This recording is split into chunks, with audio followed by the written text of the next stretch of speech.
আসসালামু আলাইকুম।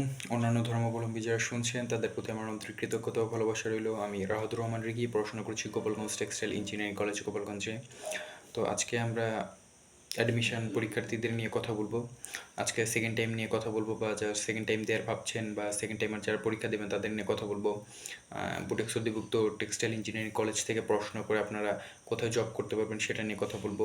এছাড়াও জাতীয় বিশ্ববিদ্যালয় বা কম পরিচিত বিশ্ববিদ্যালয় থেকে মানে পিওর সাবজেক্টে পড়া ভালো হবে, না টেকনিক্যাল লাইনের এই সাবজেক্টগুলো বা টেক্সটাইল ইঞ্জিনিয়ারিং কলেজে পড়া ভালো হবে।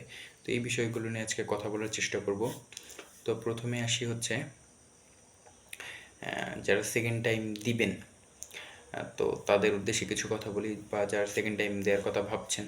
তো প্রথমে বলি, যারা এই বছর সেকেন্ড টাইম দিবেন তাদের হয়তো বা এটাই সর্বশেষ ভর্তি পরীক্ষা হতে যাচ্ছে। ঠিক আছে, বুটেক্স অধিভুক্ত টেক্সটাইল ইঞ্জিনিয়ারিং কলেজ এবং পাবলিকের ক্ষেত্রে আমি কথা বলছি। তো যারা পাবলিকে পড়তে চান এবং পাবলিকে পড়ার জন্য ন্যাশনালে ফর্ম তোলেননি বা কোথাও ভর্তি হননি, এখনও তাদের কোথাও চান্স হয়নি, তো তারা অবশ্যই এখানে আবেদন করুন। বুটেক্স অধিভুক্ত 10টি টেক্সটাইল ইঞ্জিনিয়ারিং কলেজে আবেদন করুন। ইনশাল্লাহ আশা করছি যে বাকিটা সময় আছে, এই বাকিটা সময় যদি আপনি একটা গাইডলাইনের মধ্য দিয়ে যান, ইনশাল্লাহ আশা করছি আপনার এখানে চান্স হবে। আমি নিজে 22টা জায়গায় পরীক্ষা দিয়েছি, ফার্স্ট টাইম সেকেন্ড টাইম মিলে আমার একটা জায়গায় চান্স হয়নি। 23তম জায়গায় এসে আমি পরীক্ষা দিয়েছি সেকেন্ড টাইমে এখানে, এবং আমার এখানেই চান্স হয়েছিল। বুঝেছেন, আমি কিন্তু ফার্স্ট টাইমে এখানে পরীক্ষা দিই নাই। আমারও ওই আপনাদের মতো বিভিন্ন ইগো কাজ করার জন্য আমি এখানে পরীক্ষা দিছিলাম না। সামহাও এটা মানে এরকম না, আমি আসলে ফার্স্ট টাইমে এই বুটেক্স অধিভুক্ত যে টেক্সটাইল কলেজ আছে আমি সেটা জানতাম না, কিন্তু আমি ধাবি প্রযুক্তি ইউনিট সম্পর্কে জানতাম, কিন্তু আমি সেখানে পরীক্ষা দিইনি। ঠিক আছে, হয়তো বা আমি ভেবেছিলাম যে আমি তো একটা না একটা পাবলিক ইউনিভার্সিটির সিট পেয়েই যাব, কিন্তু অ্যাডমিশন টেস্ট আসলে অন্যরকম একটা জায়গা। আমি যা ভাবি সেটা হয়তো বা নাও হতে পারে, ঠিক আছে, আবার অনেকে যা ভাবে সেটা হতে পারে। সেটা পার্সেন্টেজ, আসলে চান্স পাওয়ার পার্সেন্টেজটা আসলে খুবই কম, বুঝছেন। তো যারা সেকেন্ড টাইম দিচ্ছেন, এখানে যদি এখনও আবেদন করে না থাকুন, অবশ্যই আবেদন করবেন। আবেদনের সময়সীমা কিন্তু আর মাত্র 2 দিন রয়েছে, 19 এবং 20 তারিখ, আগামীকাল এবং পরশু দিন। 19 তারিখ এবং 20 তারিখের পর কিন্তু আর আবেদন করা যাবে না। অতএব যারা সেকেন্ড টাইম দিচ্ছেন, এখনও আবেদন করেনি, দ্রুত এখানে আবেদন করে ফেলুন। এবং যারা সেকেন্ড টাইম দেওয়ার কথা ভাবছেন তাদের উদ্দেশ্যে আমি 3টা পয়েন্ট বলবো। যদি এই 3টা পয়েন্ট আপনি মানতে পারেন তাহলে অবশ্যই আপনি সেকেন্ড টাইম দেওয়ার জন্য প্রস্তুতি নিতে পারেন। তবে সেকেন্ড টাইম দেওয়ার আগে একটা বিষয়ে কথা বলি, সেটা হচ্ছে এখনও যে ভর্তি পরীক্ষাগুলো বাকি আছে সেগুলো খুব সুন্দর মতো করে দেন, এবং একটা জায়গায় সিট আগে কনফার্ম করেন। একটা জায়গায় সিট কনফার্ম করেন, এরপর আপনার যদি মনে হয় না আপনি সেকেন্ড টাইম দিবেন, তারপর আপনি সেকেন্ড টাইম দেন। কিন্তু কোনো জায়গায় সিট কনফার্ম না করে এখন থেকে যদি আপনি সেকেন্ড টাইম নেওয়ার কথা চিন্তা করেন, এটা আসলে বুদ্ধিমানের কাজ হবে না, এটা সম্পূর্ণ একটা বোকার মতো কাজ হবে। ঠিক আছে, এটা কেউ করিয়েন না। এবং যে সেকেন্ড টাইম যে দিবেন, যে পয়েন্টগুলো আমি কথা বলতেছিলাম, যে এই পয়েন্টগুলো অবশ্যই বিবেচনা করবেন।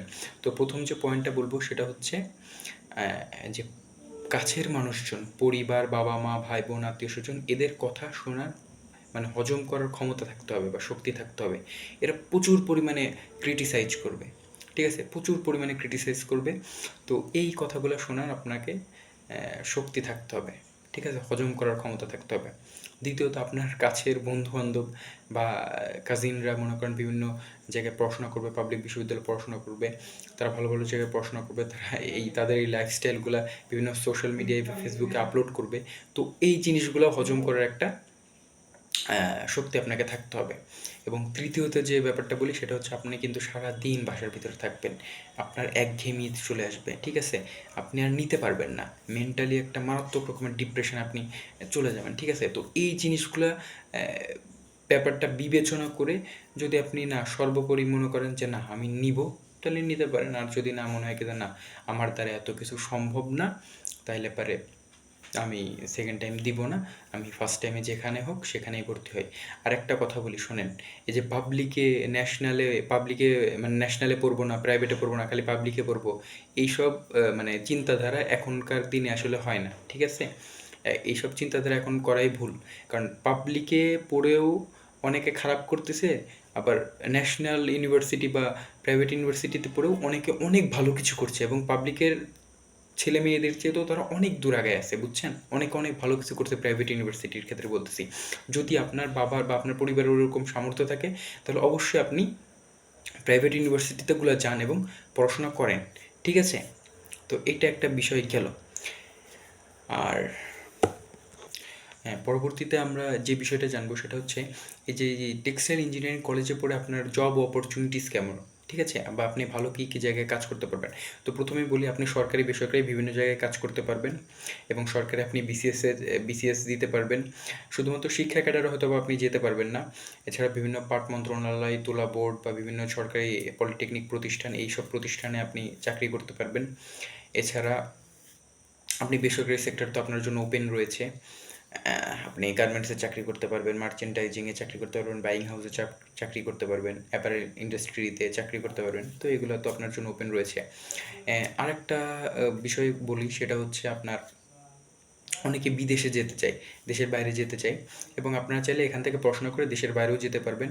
তো আমাদের এই কলেজগুলো থেকে বের হয়ে বিগত যে সিনিয়র ভাইয়েরা রয়েছেন, তো তারা এখন বিভিন্ন জায়গায় ভালো ভালো কর্মরত পদে রয়েছেন এবং অনেকে দেশের বাইরে ভালো জায়গায় পড়াশোনা বা অধ্যয়নরত রয়েছেন বা কর্মরত রয়েছেন।